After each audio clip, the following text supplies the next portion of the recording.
We do have two. So first, we will have Donna Richards, who wishes to speak on the agenda item the fire station update, 6B. And then, Ms. Richards, if you could just let me know what the non-agenda items that you wish to speak on, because I'm just having a little trouble making out the, sorry. I believe there's,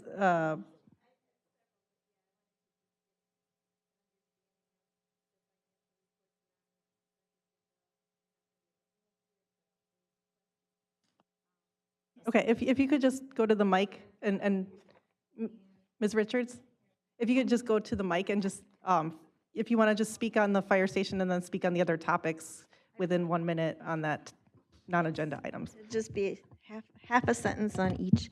Thanks, I appreciate the time.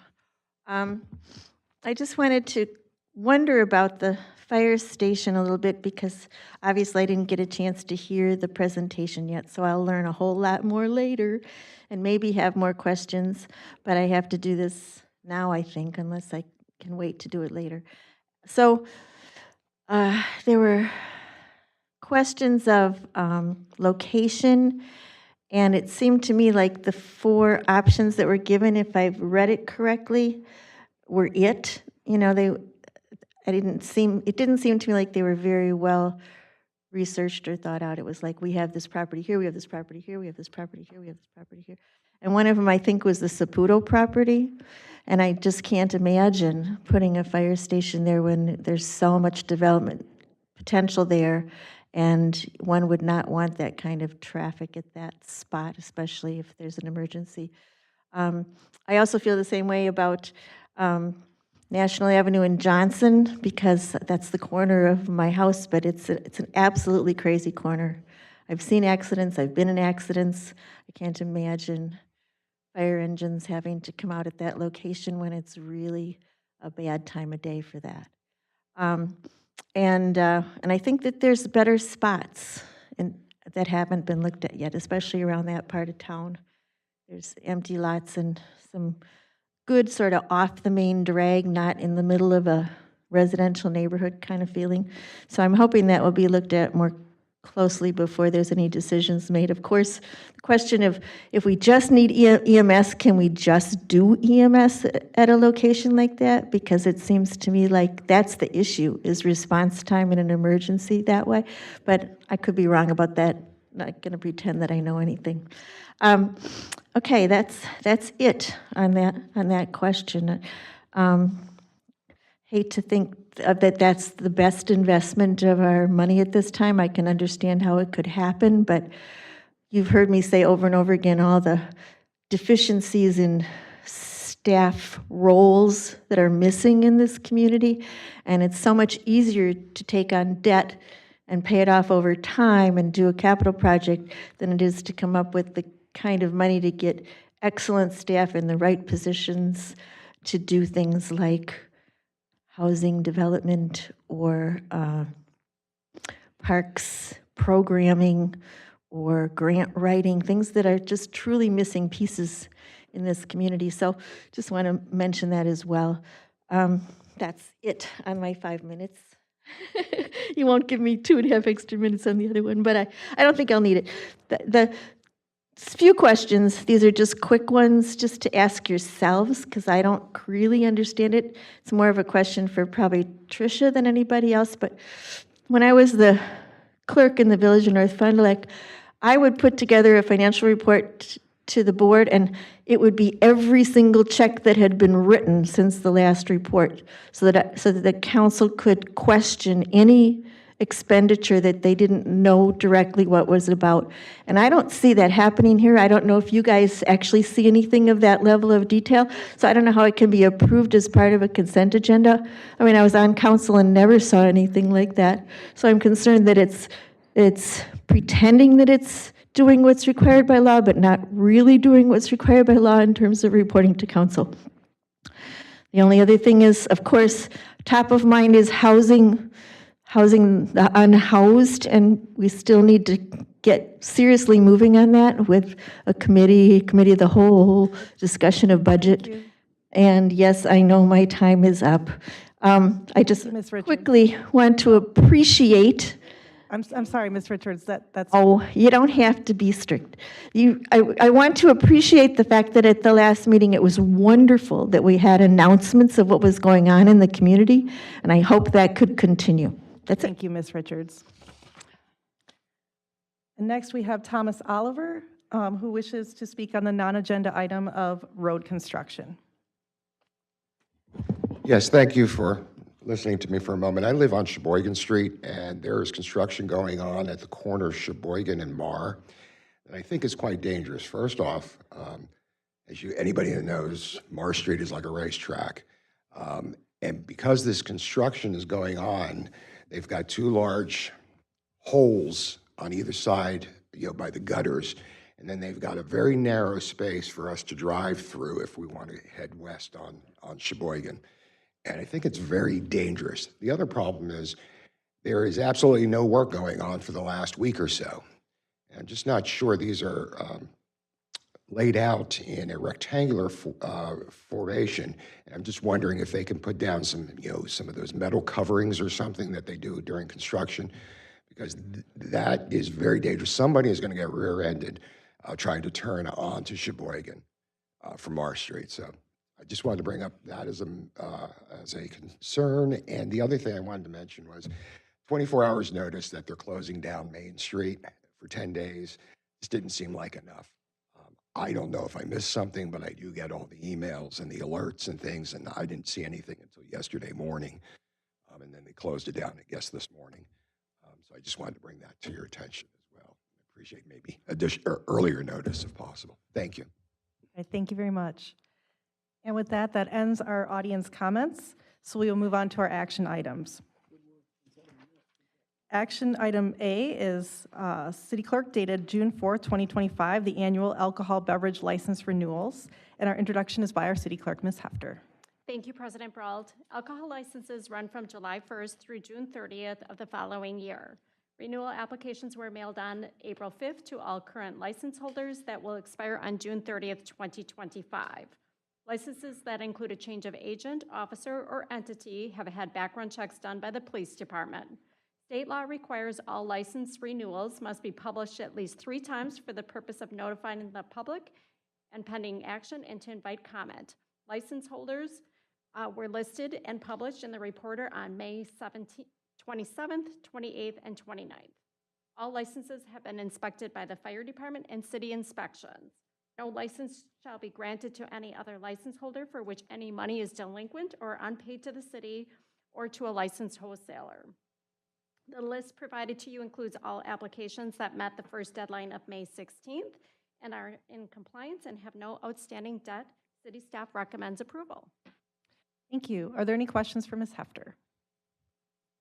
Seeing none, I will entertain a motion.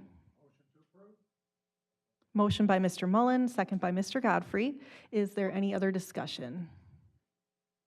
Seeing none, please proceed to vote. And that passes unanimously. Item B is resolution number 9182, a resolution making reappointments to the Ethics Board, and our introduction is by our city manager, Mr. Moore. Thank you. Good evening, everyone. Good news. We have 2 members of the Ethics Board who have agreed to serve a second term, and I recommend approval of Mr. Endijon and Sister Battaglia. Thank you. Are there any questions for Mr. Moore? Seeing none, I will entertain a motion. Motion to approve. Second. Motion by Mr. Godfrey and second by Mr. Heisler. Is there any discussion? Seeing none, please proceed to vote. And that passes unanimously. Item C is resolution number 9183, a resolution pertaining to the Compliance Maintenance Annual Report for the Wastewater Treatment and Resource Recovery Facility. And our introduction is by our Wastewater Treatment Resource and Recovery Facility Superintendent, Mr. Shepke. Thank you very much. Good evening. For those of you that haven't had the opportunity to sit through my annual update, this is what I'm about to give. The CMAR is essentially a report card for the previous year. We complete a report, submit it to the DNR, and they give us a grade on how we did. If you had a chance to look through it, you'll notice there's a lot of different categories, really covering a wider range of important areas within the wastewater treatment plant. Not only looking at our treatment successes, it's also taking a look at staffing and finances, our collection system and the work that we do out there, as well as maybe any issues that we had throughout the year. We take a look at energy, biosolids, and so a lot of these things, it's not only how we did, but also how we're set up for the future, and we're graded on all of those. I am happy to report that in 2024, we received a 3.92 out of 4. I appreciate the fact that I'm typically up here. My only explanation is why we didn't get a 4.0. And so I'm very grateful for that, and I think it's a testament to my staff. The reason for the lack of a 4.0 in 2024 was we had 3 significant rainfall events, one in May, one in June, and one in July. As part of that, we did have 2 bypassing events. And the DNR takes a look at incoming flow and nutrients and assesses that against what the treatment facility is designed for. And in this situation, we exceeded our 90th and 100th percentile capacity at 2 events. And so those 2 events, we were docked points, and that's how we ended up with a 3.92 out of 4. I know that we as city staff are making a lot of efforts to make improvements in the collection system to reduce inflow and infiltration, and also minimize the effects on our residents in terms of basement backups. And so I'm happy to be a part of the efforts that we're making in the collection system. A few things for update for 2024. On a staffing side of things, I appreciate the support in being able to take on another maintenance mechanic, Brian Schmitz. This has been needed for quite some time with a lot of the equipment that we have on site, as well as the larger projects that we have coming up, and I'll speak on them a little bit later. We've also were able to make a 2-tiered approach to our operations department, and the reason for that is it provides an opportunity for staff to grow within the wastewater treatment plant. Historically, there's 1 operator position, and with this, there's separate tiers. So hopefully, it provides an opportunity for employee retention as we move forward. We ended up losing our industrial pretreatment coordinator, so we actually have a position at the treatment plant that works closely with a lot of the industries in town. We hired that position from within. Kyle Casper was an operator previously, so he's transitioned nicely into that role. And we filled his role as an operator with a previous intern to the treatment plant, which is pretty cool. It doesn't happen too often. And I actually was the last one. So it's neat to see people come back and work for the city. And then lastly, with the lab, we were able to have a little bit more flexibility. And so we went from two full-time lab analyst positions to 1 full-time and 2 part-time. And that really provides a bit more flexibility for our staff and our ability to maintain the workload that we have. And I'm happy to report that currently we only have 1 operator vacancy, and we've had some applicants that we'll be looking to interview pretty soon. Update on the operations side of things. Phosphorus is something that I've been talking about too much over the years. We're getting close to receiving our new permit, likely this fall. Many times I've spoken on efforts of the staff to really optimize the treatment plant and remove as much phosphorus as possible. And we have really come a long way. You've maybe heard the term biological phosphorus removal. That's something we've really tried to optimize over the years. And we have pretty much squeezed as much of that fraction of phosphorus out of the plant as we can, as consistently as we can. Also, things that I've talked about related to I&I and how that's going to affect our phosphorus limit. And so that's why we proceeded to do a partnership with the Fond du Lac County Airport and moving forward with the water quality trading project. That project has been constructed, and we're in the process of getting vegetation to grow out there and essentially try to keep as much soil, sediment, and excess nutrients in that soil on the field and not allow it to get into the river. And by doing that, we're able to achieve what are called water quality trading credits. So if there are wet times of the year where we're unable to meet that really low phosphorus limit at the plant, we can offset it with the benefits that we've made out in our watershed.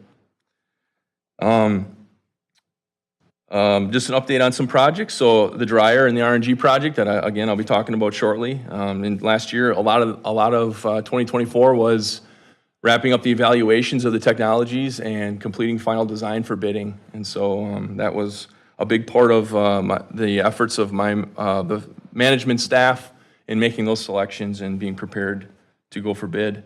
And then, in the last 4 to 6 months, we've been preparing for the construction project, which I'm happy to report is planned to start next week. So I've been talking about it as long as I've worked for the city, and I've been here a decade now, so it's nice to actually see it come to fruition. So lastly, to wrap this up, I just want to give all the credit in the world to my staff. We wouldn't be where we are today without them and their efforts. These people take a tremendous amount of pride in their work. They care a lot about the environment. You can see that just by driving down Doty Street and going into the park.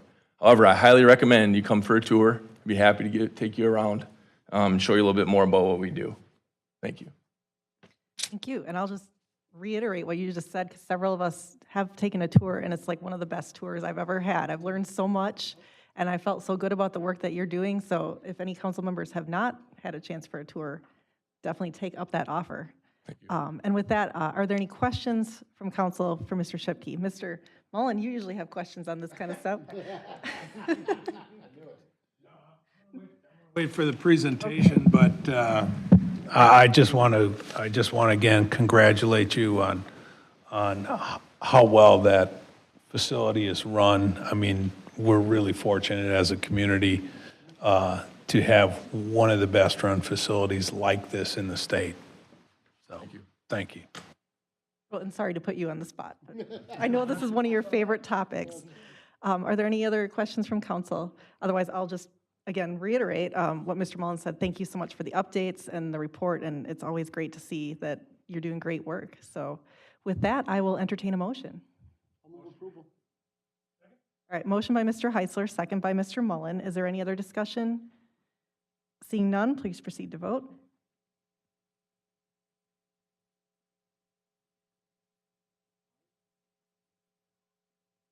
And that passes unanimously. Thank you.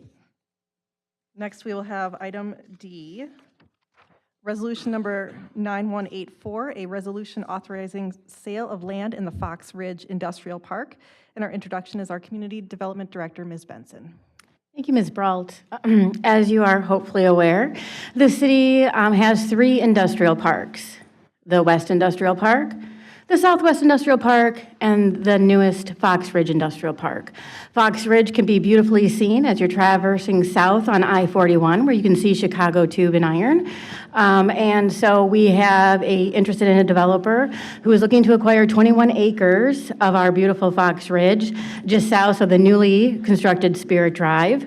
And so they would be bringing a tenant to the industrial park. That would be the potential for a 2-phase development, with the first phase employing up to 200 workers, with an additional opportunity for an additional 100 workers with a future phase. So the first building would be about 150,000 square feet with the potential for another 150,000 square feet. The proposed purchase price is $27,500 per acre, with a total sales price of $673,000. So city staff do recommend approval of the sale. Not only will this utilize effectively and efficiently a sound portion of our Fox Ridge, but bring additional tax base to the city and additional employment opportunities as well. All right, thank you. Are there any questions from council? I am not seeing any, so I will, Mr. Moore would, no? Oh, sorry, I thought I heard. Mr. Mullen. Know what type of business is this? Manufacturing, warehousing? It'll be a manufacturing tenant, a food grade tenant. Thank you. All right, thank you. Any other questions from council? Seeing none, I will entertain a motion. Motion by Mr. Mullen, second by Mr. Godfrey. Is there any other discussion? Seeing none, please proceed to vote.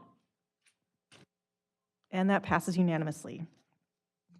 Next, we have item E, resolution number 9185, a resolution approving and authorizing the execution of the working conditions agreement with City of Fond du Lac Transit Employees Union Local 1366, AFSCME AFL-CIO. And our introduction is by our our Labor Relations Coordinator, Mr. Wade.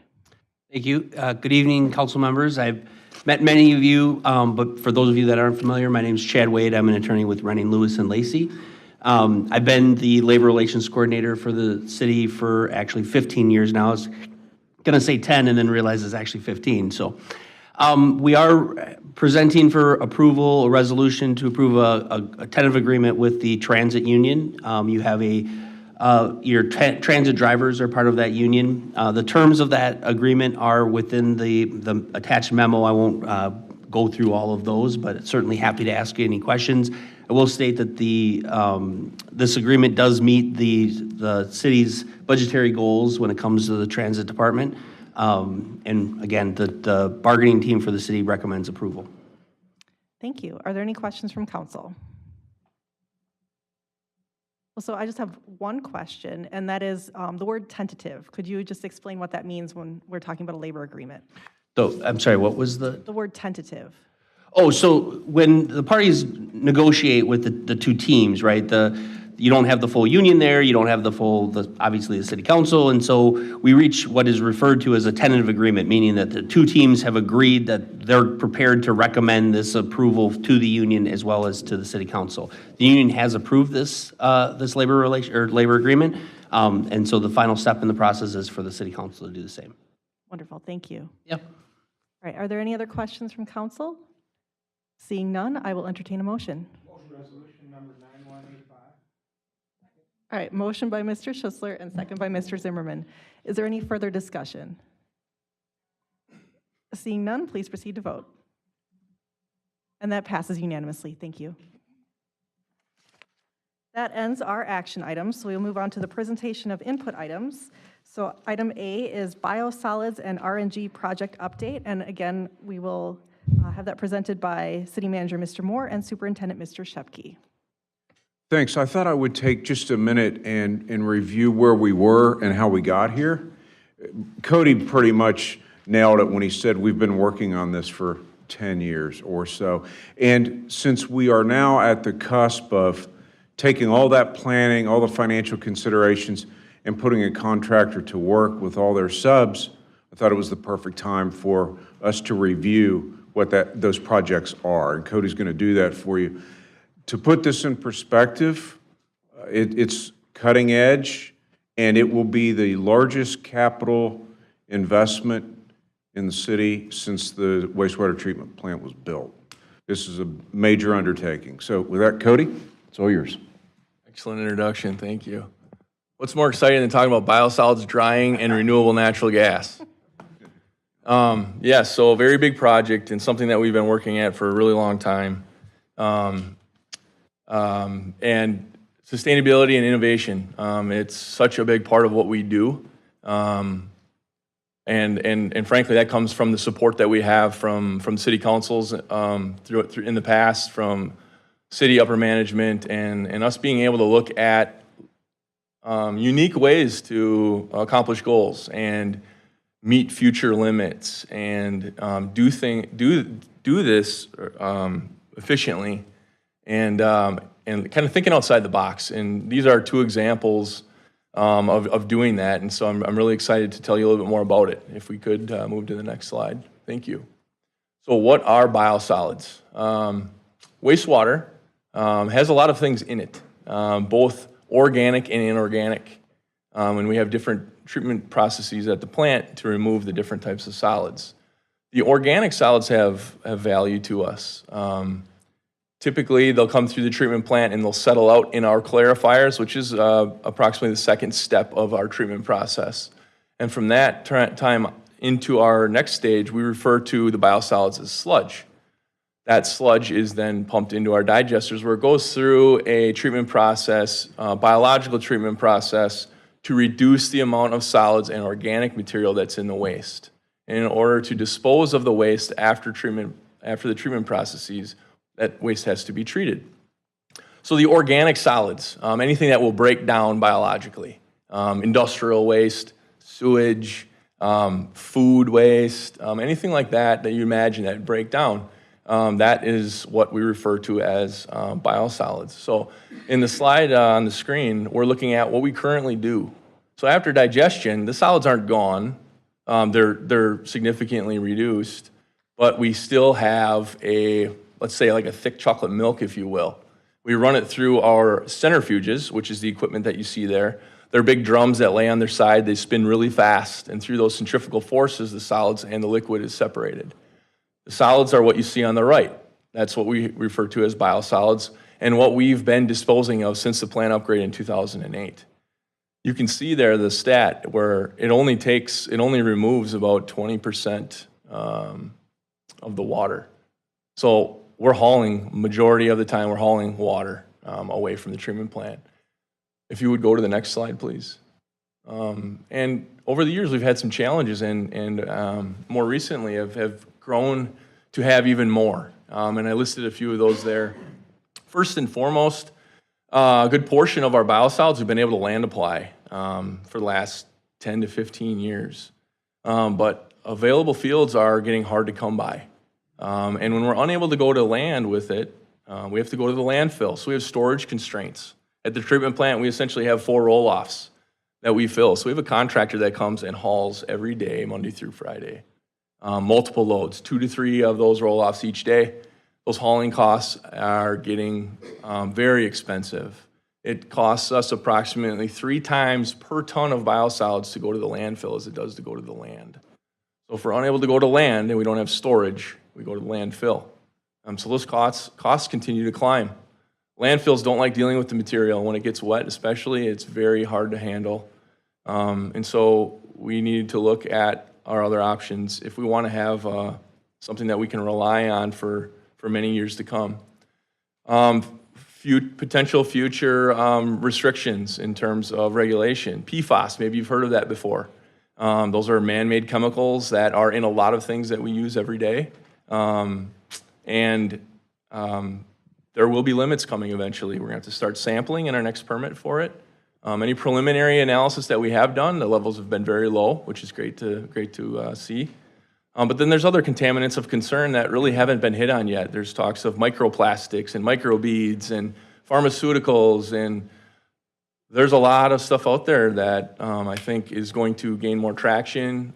Technology is going to become available to be able to remove those things, and so a big part of a dryer is taking more of that water out of the biosolids, reducing the amount that we have to handle.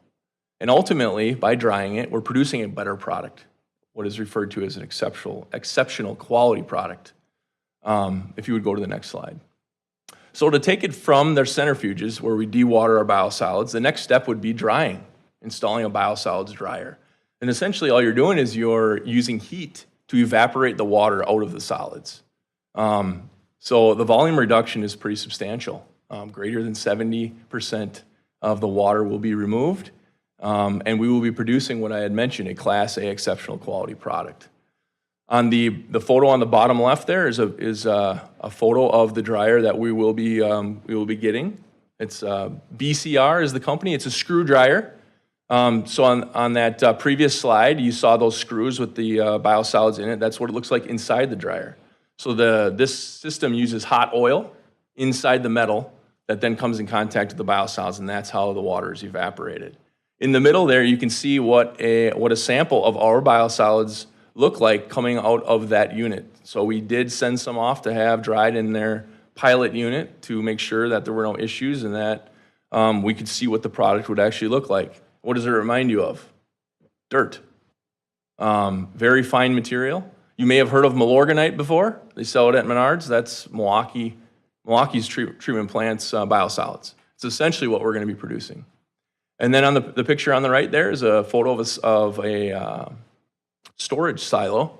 It's actually a photo that I took when I was in the Netherlands. I was fortunate enough to win a scholarship to go over there from the Water Environment Federation and tour treatment plants looking at advanced technologies, and that's something that they had there where the semi drives underneath and is able to load the biosolids. That's what we're going to have. So currently we really don't have any storage. With this project, we will have just over a month of storage, significantly reducing the amount of hauling that's needed for the long term. Next slide, please. The other portion of this project is the RNG, or Renewable Natural Gas Pipeline Injection Project. So what this is doing is taking the biogas that we currently produce and refining it, making it essentially pure methane or natural gas. By doing that, we were going to be able to produce what's termed a renewable fuel. It's renewable because it's biogas that's derived from organic material, the breakdown of organic material. The convenient thing with this is renewable natural gas is really taking off. It's marketable. So it has the potential to be a significant revenue source for the city. Transportation markets, they're even looking at shipping, and by shipping I mean with ships. Also looking at using it for airplane fuel, certainly for semi-fuel. And so there's a great market for this material, especially because I think that it's being realized the difficulties that it is to electrify a lot of that bigger equipment that is used on a daily basis. The nice thing is we'll beneficially use nearly 100% of the gas we produce. Currently, we only use about 60%. If you've been to the plant or you've been through the park at night, you've maybe seen our flare operating. That is excess gas that's burned. It can't just be released to the atmosphere. We need to burn it. And I see that, and I see dollar bills being burnt. And so to be able to use all of our gas, sell that gas, and use that revenue to offset O&M costs, it will be a great thing. And then a kind of a side benefit to that is the significant reduction in greenhouse gas emissions. That, I think, is going to become something that's very important. In Europe in particular, they're monitoring that on a regular basis. They have it built into their regulation. And I think in the future, we're going to see that. And so by going to the production of this renewable fuel, we are significantly reducing the emissions that we have at this time. Next slide. So what is biogas? I talked about the solids, getting into the digesters and treating the solids before we can dispose of them. Well, a byproduct of the digestion process through the breakdown of the organic material is biogas. Biogas is made up of a variety of things, methane being one of them, CO2, a variety of other contaminants that are very corrosive to any equipment or use later on. These photos here, the picture on the left might be familiar to a lot of you as you drive into the park. You see these structures. I know if I didn't work there, I'd wonder what in the world those are for, what's going on inside. So I sent a photo of when we took one down last time, so you can kind of see. It's an empty tank that has a lot of pipes in it, feed pipes, mixing pipes. Maintaining temperature in those digesters is critical to treatment. And so a lot of that is what is inside of those tanks. Next slide, please. So as I mentioned, raw biogas is not just usable as it is. It's very corrosive. The photo that I have there shows a few different pieces of our current cleaning system to where we can produce about 60% methane. And as I stated, to be able to meet pipeline quality specs, we would need to achieve near 100% methane as well as more refined gas. And so our current system that we have is undersized to be able to handle all of our biogas. And we're unable to achieve that specification that we need to with our current setup. So as part of the RNG process, we're going to be updating our pretreatment as well. The membrane system, that's a portion of the cleaning process that we currently don't have. That's essentially at the end of the cleaning process. That's what removes the carbon dioxide. Our current biogas is approximately 35% carbon dioxide, and so it will remove pretty much all of that CO2, producing near pure methane.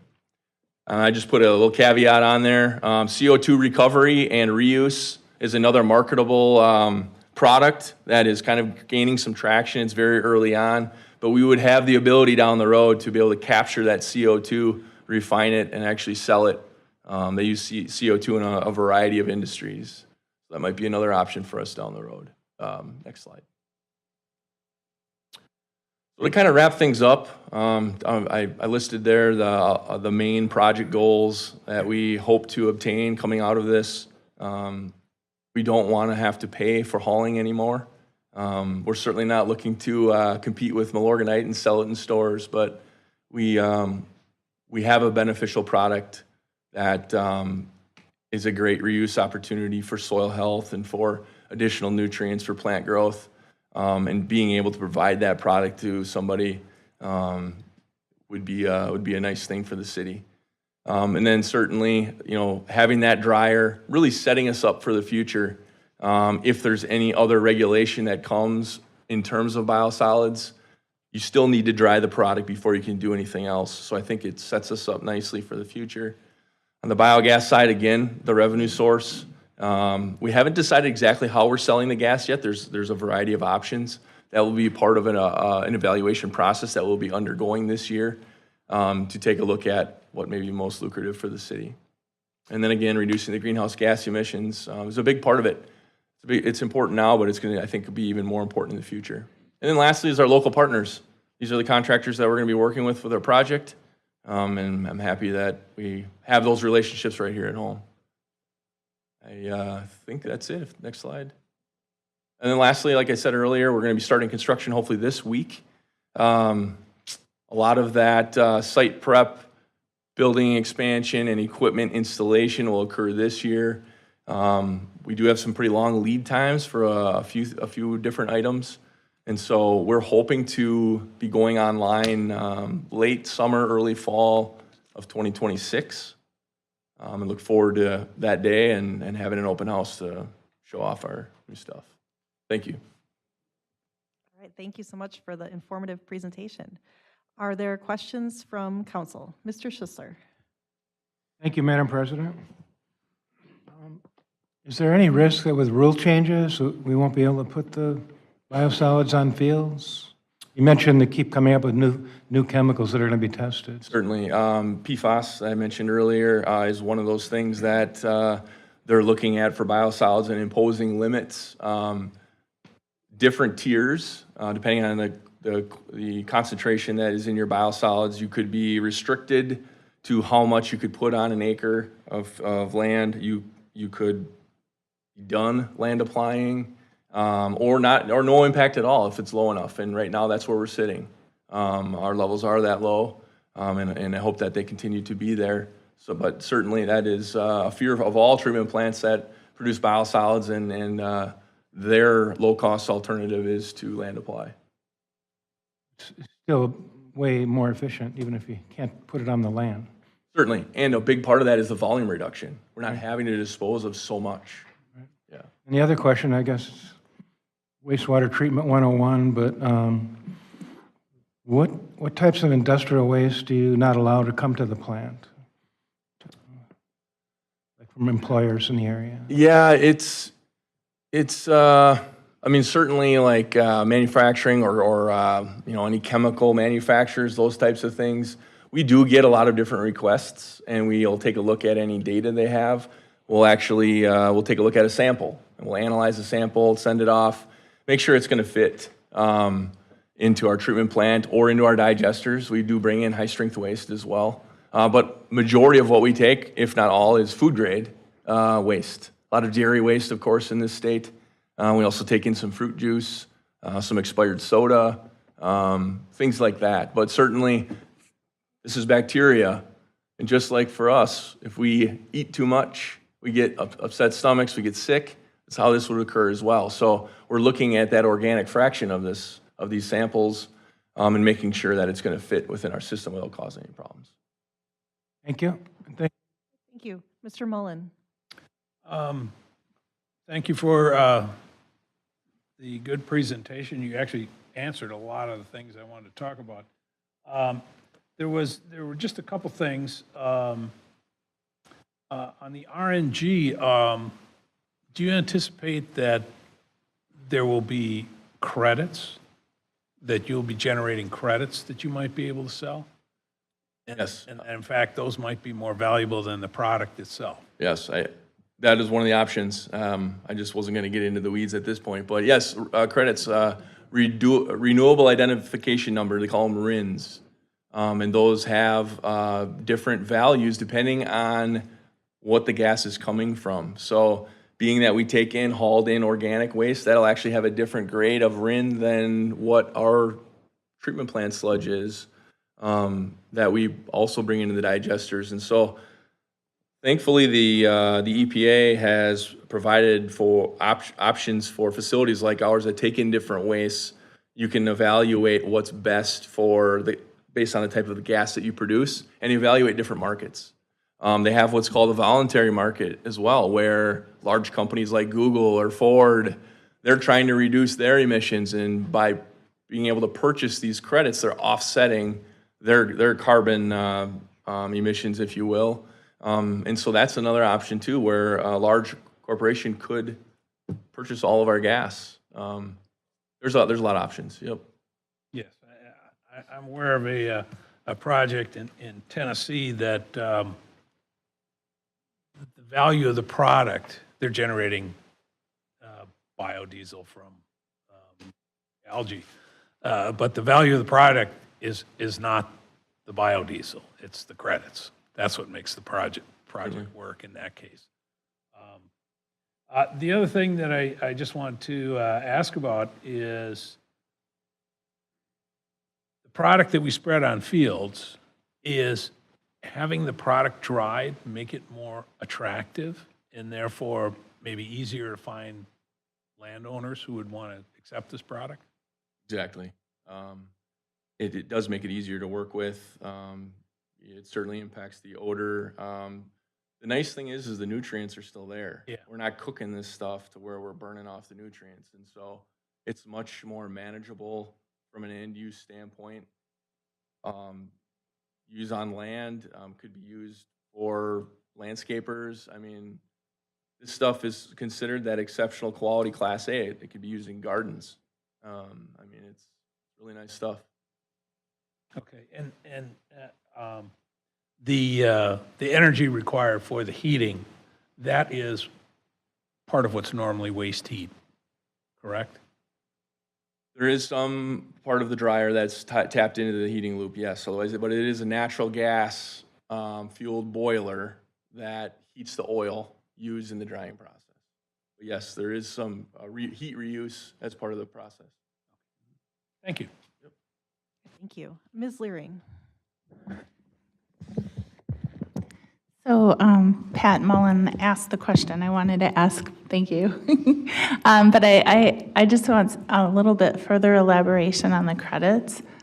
Is this something that, I don't know if it's something that you can just give a brief summary on how that works with credits? Because I see that we're going to credits for everything now in government. Can you just sum that up briefly for me? Certainly. So those RINs, they call them, those renewable credits, because we process organic waste and we produce biogas from that organic waste, it can be certified as a renewable fuel. Excuse me. We need to meet the pipeline spec. So there's a lot of, there's a very high level that we need to achieve for different contaminants, but it's essentially pure methane. And because that pure methane comes from that breakdown of organic material, we're able to certify that fuel as renewable. In terms of the credits, it's a fluctuating market. The credits can be worth a lot of money. The credits can be worth okay money. It really is, it's market driven, supply and demand. But as I stated, I was at a biogas conference a month or two ago, and that was one of the main points is that the outlook for RNG is really good because they're looking at it for other transportation systems that they really hadn't before. And so it's good to see that the demand is going to be there for it. Hopefully that helped you. Yeah, that helps me. I guess, so the credits can't be used to offset any costs to citizens though, right? That's just something totally different. For sure. Yeah, it would really be just a revenue source, yep, to offset costs, for sure. Thank you. Are there any other questions from council? Well, so I just have one question because there was already a lot of really great questions. But you mentioned like PFAS and then you said microplastics and things like pharmaceuticals. And I know like there's like drug take back days so people don't flush drugs into the system so we don't end up with more of that in our wastewater. Are there other things that we as residents could be doing that could help, mitigate some of that stuff or not so much? I certainly looking at the products that you use at home, materials that you have at home. If you're looking to make any changes with various products, look at what's in them before you do.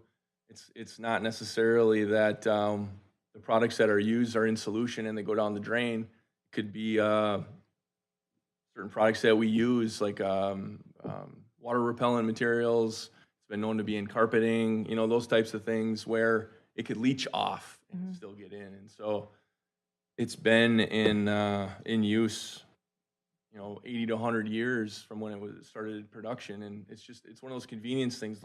It's non-stick water repellent, you know, those conveniences that have been going on for a long time. So that's on the PFAS front, the microplastics and microbeads.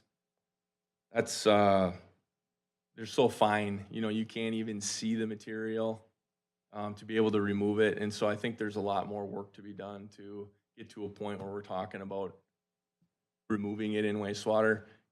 Kind of the same with pharmaceuticals, but certainly not just dumping things down the drain just because it's the easy thing to do. Same thing with fats, oils, and greases and wipes, flushable wipes. Don't get me started.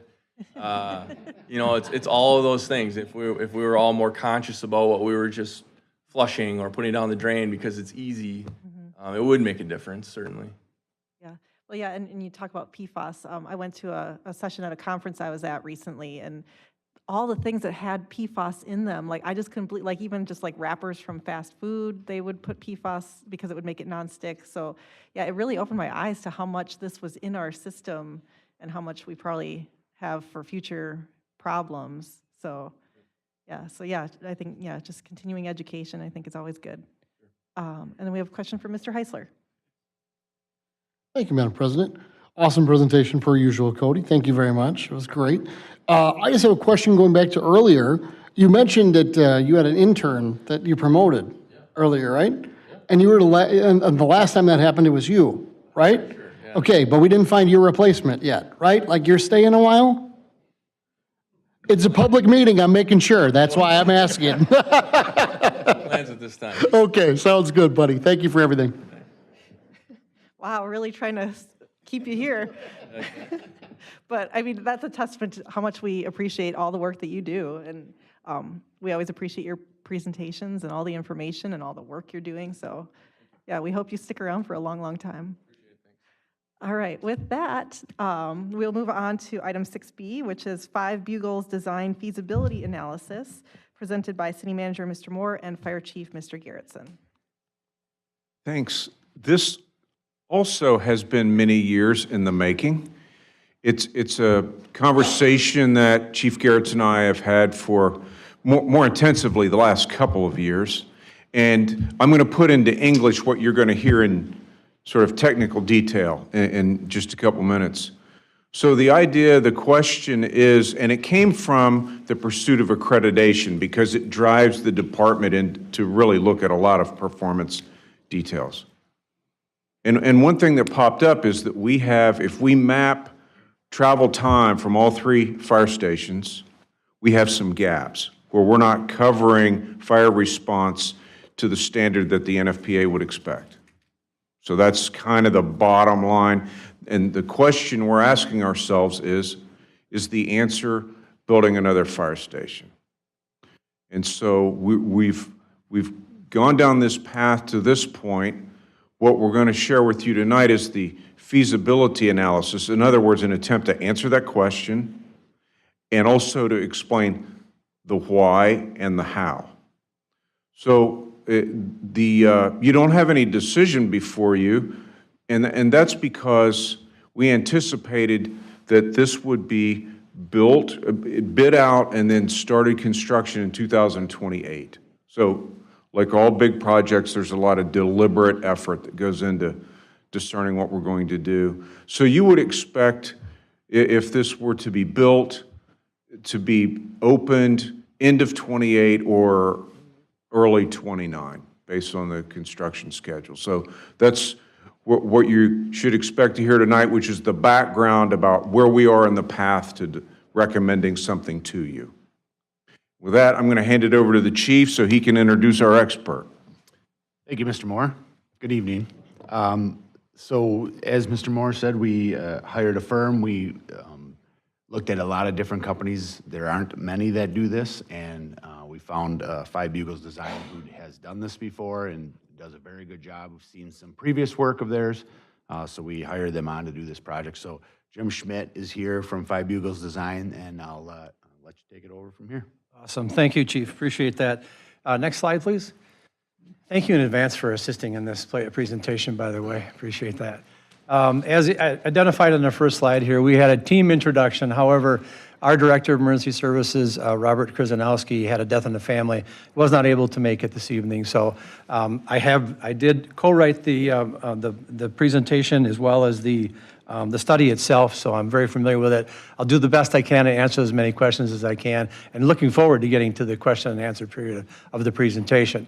I am the Senior Emergency Services Specialist with Five Bugle Design. I am also a retired fire chief with over 40-plus years of fire and EMS experience. So I have a little bit of background. I've been on your side of the table for 3 fire stations and a regional training center. So we understand, we collectively as an organization, certainly myself, we understand the challenges that you have been experiencing for, it sounds like, quite a few years now. We are a national firm. Wendell is our parent company. Wendell specializes in the engineering, architectural, and the construction management and energy efficiency business. And they purchased us about 7 years ago. We are, as Chief mentioned, we are experts in this area. We've done hundreds of these types of studies all across the country. We have 15 offices as far west as Arizona, DC, and many offices in between. Robert works out of the Eau Claire office. And that's really where the subject matter expertise comes from, is our Eau Claire, Wisconsin office. So enough about us. We're here to talk about you, so we'll move on to the next part here.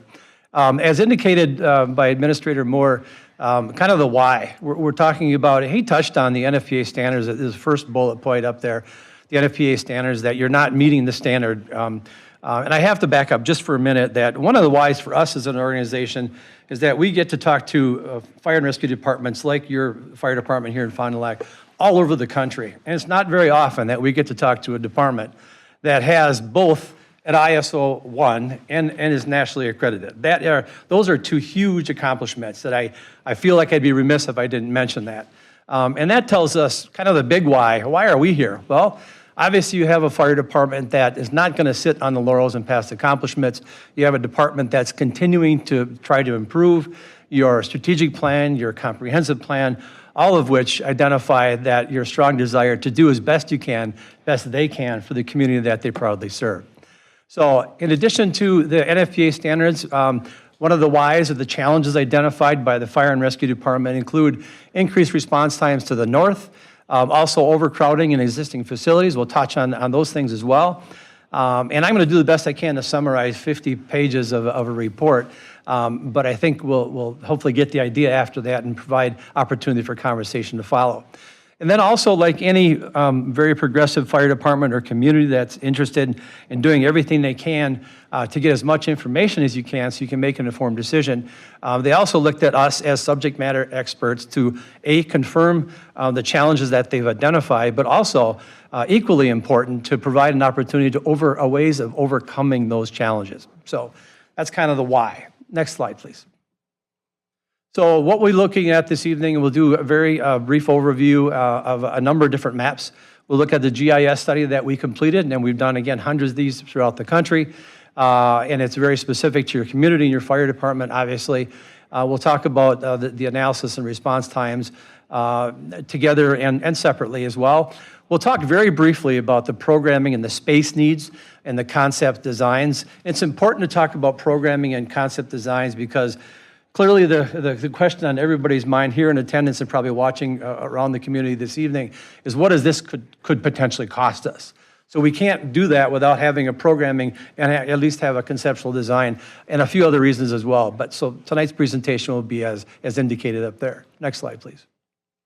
Next, please. So the study itself, this map identifies your response area for the City of Fond du Lac Fire and Rescue Department. As you can see up there are your current locations of your 3 fire stations that are identified. And if you look at that, you don't have to be a GIS specialist to identify that you're covering 3 out of 4 points on a compass. If you look at your community that way, and honestly, we don't often see that, pretty obvious that you've got good coverage on east, west, and south side of your response area. So the different standards, as far as the NFPA standards that Manager Moore identified earlier, is the NFPA 1710 standards. And that is a operations and deployment standard for a career fire station like you have here in the city of Fond du Lac. And the two criteria that, and the benchmarks that every fire department like that across the country strives to meet is the 4-minute benchmark. The benchmark, as identified up there, travel time of 4 minutes or less for arrival of the first arriving company for fire calls, 90% of the time. And then the second one is applicable to obviously the EMS, because you have fire-based EMS in your fire and rescue department, is the 4-minute or less arrival of an EMS unit with a defibrillator 90% of the time. So those are the two main criteria that we focused on when we do a GIS study, again, for every department in the country like yours. Next slide, please. And one of the reasons why, or a couple different reasons identified up there, why 4 minutes is so important. And there's all kinds of data up there. And on the left, it identifies sudden cardiac arrest and how quickly brain damage can occur. On the right, it identifies how quickly flame spread can occur. Typically, there's certainly a great rule of thumb that a fire can double in size every minute. So we quoted two sources there. But if you've taken CPR over the last several decades, you also probably remember that the American Heart Association identifies that irreversible brain damage can occur within 4 to 6 minutes. So again, 4 minutes is the benchmark and the criteria that we looked at extensively. Next slide, please. All right, as we look at, we approach this kind of a two-prong approach in your community. We looked at the entire response time area, and we also looked at incident calls. Incident calls were coincidentally from the years 21 to 24, so about a 3-year view of historical data to provide us a good snapshot of where you're at in regards to incident calls, and also the response time area. And as you can see in the legend, we have identified, if you see 4, like the second line from the top on the dark green shaded area, the goal is, like I've indicated, is 4 minutes, 4 minutes or less. So as you can see around on the left-hand side now, talking about response area, it's fairly dark green around the 3 stations that you currently have. However, as you go further to the north, it clearly identifies lighter colored, indicating more than 4 minutes response time, showing, as indicated on the slide, a clear deficit on the north side. The same is true for actual incident responses themselves, the actual call data that we looked at and crunched the numbers there. And indicated, actually, next slide, please. So what that obviously indicated is that, again, keeping in mind the NFPA standard is 90%, the actual response, actual for your response area is 47.8%, and your actual for incident call locations is 65.4% based upon a 3-station model for the city of Fond du Lac. Next slide, please.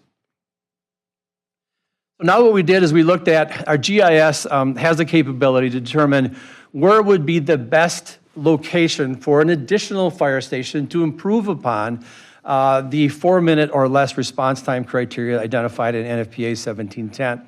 So the left there indicates max coverage area for the response area.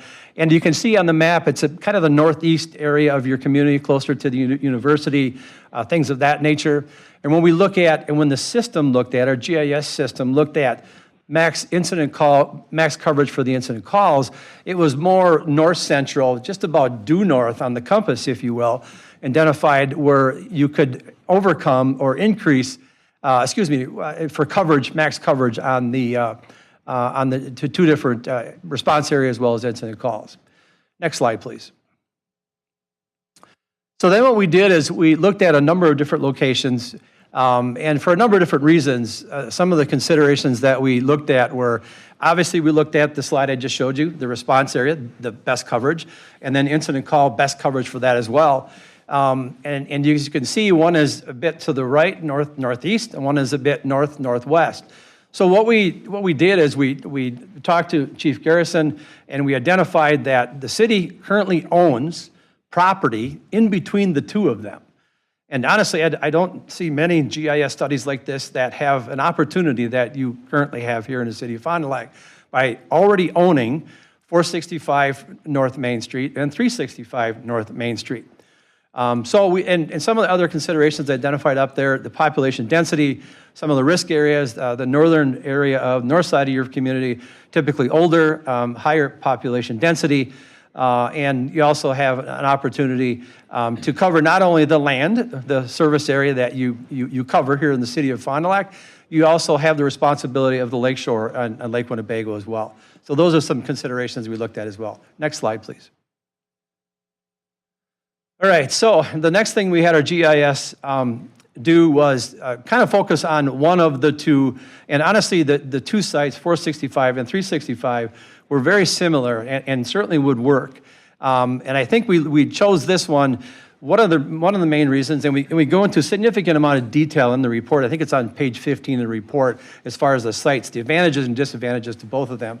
But I think the 365 was most advantageous because it's a bit closer to the east-west corridor than that 465 North Main Street would be.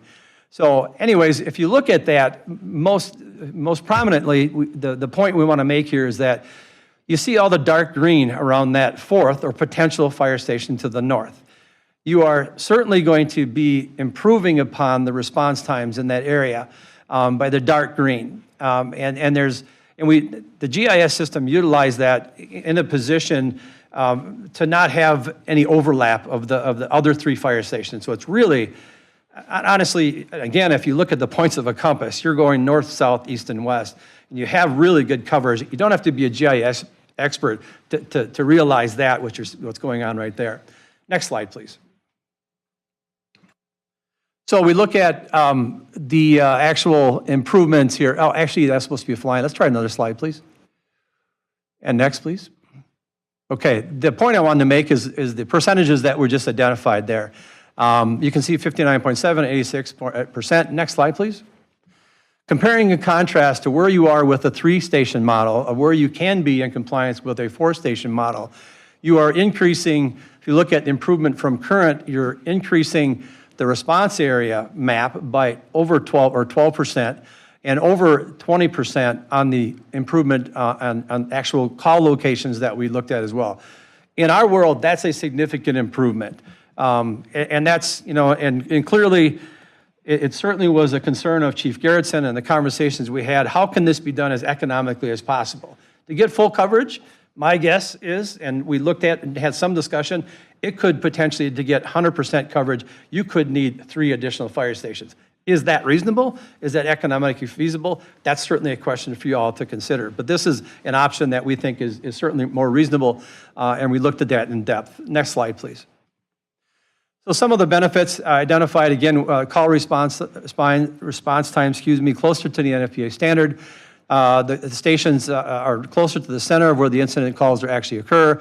Again, a huge benefit. I come from a smaller community than the city of Marshfield. When we built a brand new central fire station 15 years ago, it cost over $1 million to buy property. So you're certainly ahead in regards to the cost of the property itself. It does allow for some strategic response from all 4 directions.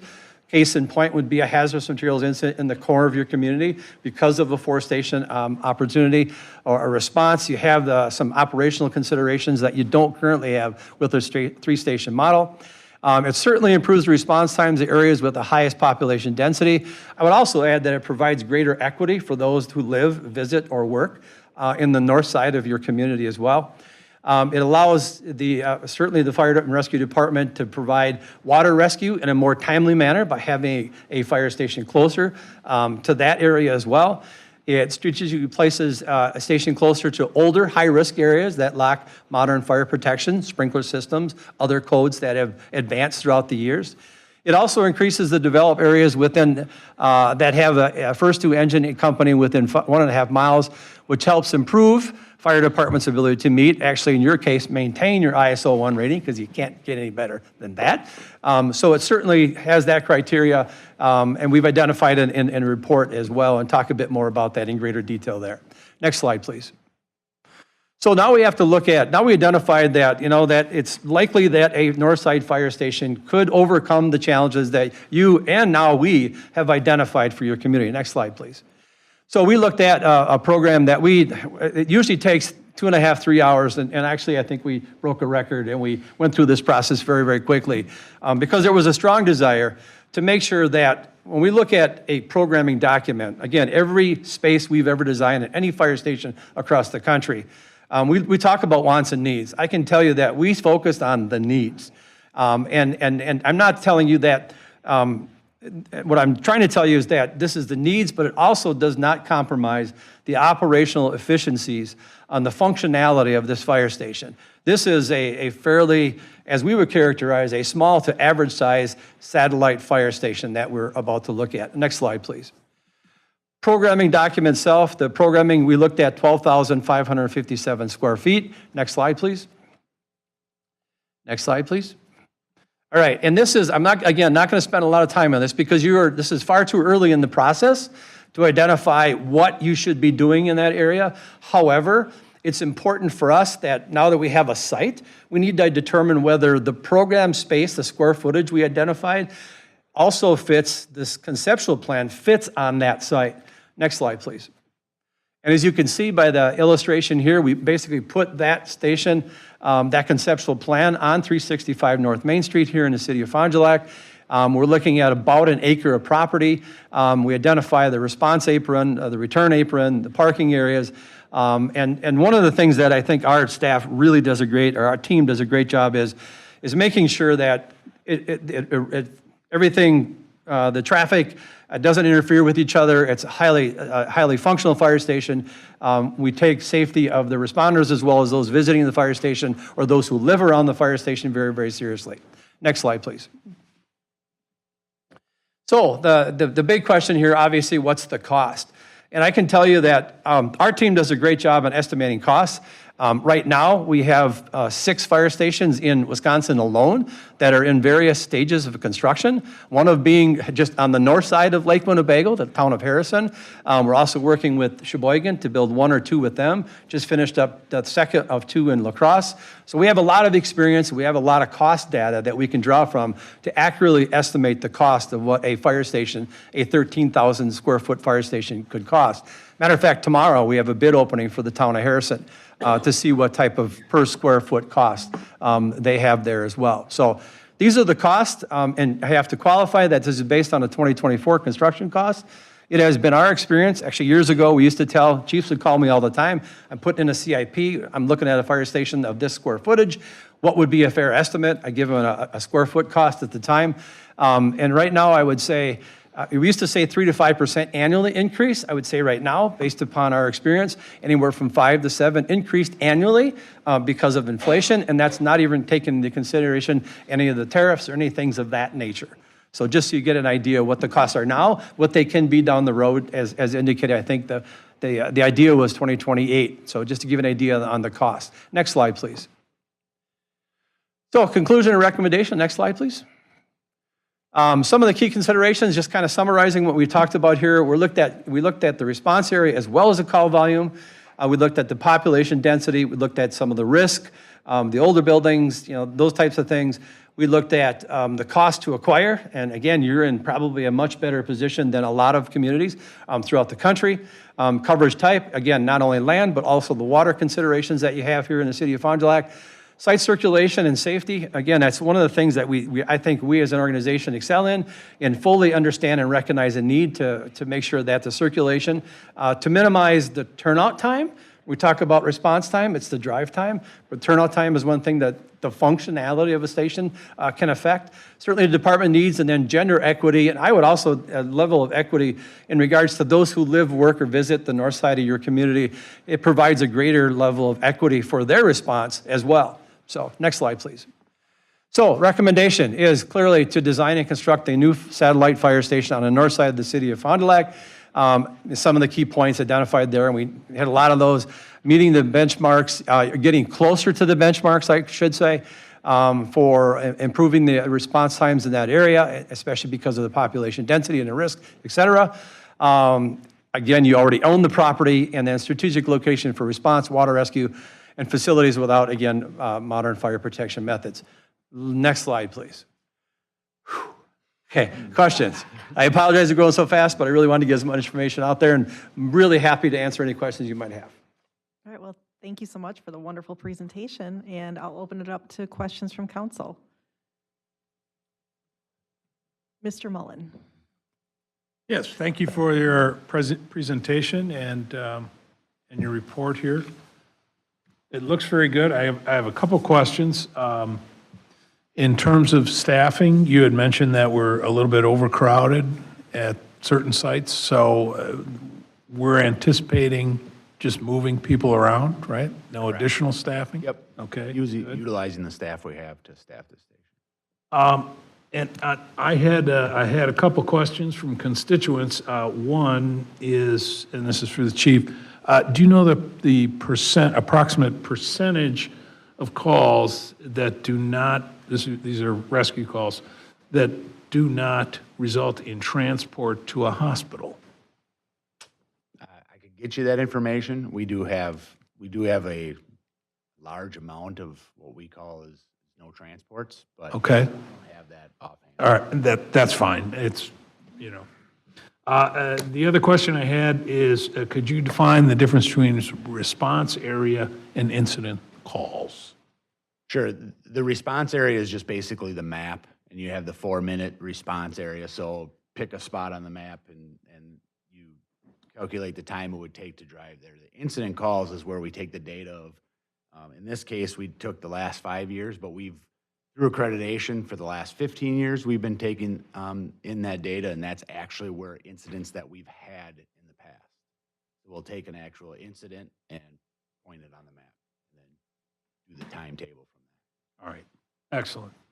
Thank you. That's all I have for now. All right, thank you. Ms. Leering? This question is for Mr. Schmidt. I'm just wondering, you said that we need approximately maybe up to 3 fire stations for our, that we could use. I thought that's how I understood it, that we could use another 2 or 3, actually. Yeah, and honestly, that was based upon some experience we've had in other communities. And in our GIS program, is that realistic? I don't have the GIS to back up that opinion, and that was an opinion based upon my experience, to be honest with you. But I probably shouldn't have said that, but honestly. Well, no, I'm glad you said it, because then, based on what you said, is this the best location? Because let's say we have to build another one in a few years. So are they going to be too close together then, or are we spreading them out? Are we putting them where we should be? Are we thinking ahead when we're picking out this location? Absolutely. You are certainly looking ahead, and actually not only the design of the fire station, but the location to meet the needs 20-plus years. And actually, I didn't touch on the fact that we've got an alternate bid on that conceptual plan. Looking to the future is what we do. You know, the GIS plan identifies looking to the future and the needs. And we talked in length about the needs of the Fire and Rescue Department now to meet the expectations of the public. But no, honestly, I should have qualified that better when I said the number of stations, is that the NFPA 1710 standard is a standard that many communities are struggling to meet, to be perfectly honest with you. So the fact that you are about 4 percentage points away from meeting that standard is actually very, very good. Okay, yeah. And I think it's great if you're already planning ahead for possible future stations. It's, I just don't want to see us wasting money. And I know that we had a fire station near 365 at one time, and we don't have it. So, yeah. Yeah, thank you very much. Good, thank you. Mr. Heisler? President, great presentation. Thank you very much for all that data. That was rapid fire, but really well put together. Thank you. Thank you very much. Chief, just a couple questions for you. If you can kind of compare this proposed fire station size-wise to some of the other stations, that would be beneficial. Sure. We're looking at, so first you look at like the apparatus space and what you're going to have for your vehicles out there. We're looking at a 3 to 4 bay station, which would be very similar to Station 2, or excuse me, Station 3, which is a 3-bay station. Okay. And then the living quarters would be a little bit bigger than those 2 stations, because when those 2 stations were built, Station 2 and Station 3, they were built for a single engine company. So it'd be, the living quarters would be a little bit bigger than that. Got it. And with this being projected, I think, Mr. Moore, correct me if I'm wrong, but we were talking about 2028, somewhere in the neighborhood, 2028, 2029. I guess my question is, do you guys feel like, based on this fire station, if this either gets built in 2028, 2029, or doesn't, somewhere in the neighborhood, are we in any sort of risk at all with ISO rating?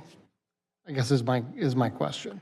Because you guys have worked so hard to maintain that. No, I actually think this would increase our current ISO. So you can't increase higher than an ISO 1. Right. But as Cody had said, we didn't get 100% on some of the areas. This would actually increase some of our scores in some of those areas. Okay.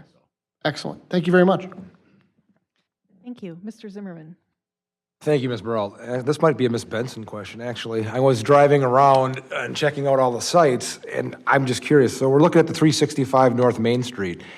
The building behind it, there was a 371. Is that all just one big parcel, or is those two separate parcels? For the most part, it's one giant parcel. There's a little bit, if you go to the kind of northeast, there's a separate parcel, but for the most part, it's all one giant parcel. Do we own the whole thing, or just? We do. Okay. The only thing we do not own is a single-family residential facing Main Street. Perfect. Thank you, Ms. Benson. I knew you would know that. And I would just, for a statement portion of this, I mean, look what you got over there. You got Lakeside Park. You've got the UW Fond du Lac campus. You have Fond du Lac High School. I mean, those are a lot of big things. And be able to store our water rescue equipment right there. I mean, it's a no-brainer. And this is not going to get any cheaper. So, I mean, I think this is really sounding like a slam dunk. So, thank you. Thank you. I'm not seeing any other questions from council, but feel free to hit your button if something comes up, because I have a couple questions too. And I guess I'll just jump on Mr. Zimmerman's point. You'd answered my question, which was what you anticipate the cost would increase over the years, because knowing how expensive construction has gotten just in the past few years, I think that is a good point, that it's not going to get cheaper. So 2028, potentially, that 7.1 will probably be higher. I guess my other question is kind of something Ms. Leering was getting at, is do you know, like, what is kind of the average response time for fire stations, say, if you know, like, just kind of average data? Because we were looking at, if we build this station, we increase to 59.7 for response, and then 86% for the incident response. Would that put us above average? That's an excellent question. Unfortunately, I can't answer it. Okay. Because the data that I'm trying to figure out, trying to jog my memory on where that data would be available. It may be available from NFPA standards. Never been asked that question, to be honest with you. But I will certainly try to get an answer and get that to Chief as soon as I possibly can. I'm really not sure where that puts you on the response. Right, and that's okay. I was just kind of curious more, but because that 90% seems like it must be a very hard ideal to reach then. 90%? Yeah. It's a challenge across the country. I say that very confidently. Are there communities that are hitting that standard? There are. We honestly haven't worked at many that are. Mhm. Actually getting very close like you are is quite an accomplishment already. Okay, that's good to hear. And I don't think I have any other questions, but I guess, Mr. Moore, maybe this is a question for you. You aren't expecting us to make any decisions tonight, so this is more of a, we need to digest this information now that we have it. If we hear concerns from residents, or if we have concerns ourselves, that would be the time to bring it to you or Chief Garrettson. But there's no deadline right now as far as when we need to make a decision, right? Right, and every decision you make every year gets you ever closer to being locked in. So, that's why we're starting early. But, when Chief Garrettson comes to you with his budget presentation in a few weeks with his CIP, just know this will be in there. So you won't be surprised that, based on what you've heard and the work that's been done behind the scenes, I think, we're going to leave it in the CIP, advocate for moving forward, but we've got some more work to do as well. I think it's important also to take into consideration some of you will hear from constituents, I'm sure. there are a lot of, I think, worries and questions, just because there's been a lot of conversation about referendum, whether it's for the school, for the jail, et cetera. I mean, there's, and people talk about that. We heard a lot of that when people got their assessments, frankly. And so, that worry is something I think to take into account too, about the timing, so that we can get the feedback from people about the quality and the need, and not feel the pressure like this is being sprung on them. Right. Thank you. You're welcome. Mr. Mullen? And I have heard those same things. We do not anticipate, or do we, having to go to a referendum to fund this? No, this is in our wheelhouse. I mean, our debt capacity, there's a lot of room between where we are and where we could be. There are people, again, you mentioned the school referendum, which is going to come back and is going to pass eventually, because we're not going to be closing schools, and a lot of concern about the jail, because that could lead to significant tax increases right there. So there is, I have heard, some concern about raising taxes to pay for a new firehouse. So Yes. I'm glad you can reassure us that. Yes, and Mr. Mullen, an important point there for all of you is, one thing that Tricia Davy and I look at is thinking about how to avoid the peaks and the valleys in borrowing, because that starts really affecting the tax rate and making it unpredictable. Because, you're paying that off. If you borrow, let's say we issue debt for this for $7 million, there's a possibility it lands on a year where we've already got a pretty significant amount of debt and principal we're going to pay off. And so we got to be careful about that. But we are. I mean, we take that into consideration too. Thank you. Thank you. Are there any other questions from council members? I am not seeing any. So thank you, Mr. Schmidt, for the wonderful presentation and for being with us tonight. And we'll be sure to reach out if we have more questions, because I want to make it very clear to council that we have time to think about what we just saw and learned. And so thank you. Thank you for the opportunity. All right, and with that, that ends our input items. So I will entertain a motion to adjourn. Motion to adjourn. Second. Oh, motion by Mr. Zimmerman, second by Ms. Leering. This is not debatable. Please proceed to vote.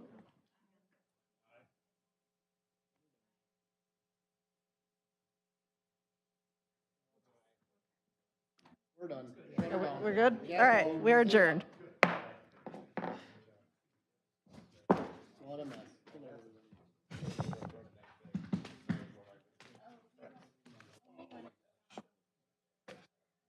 Way to go, Tiff. You did good. Make it. No. See, I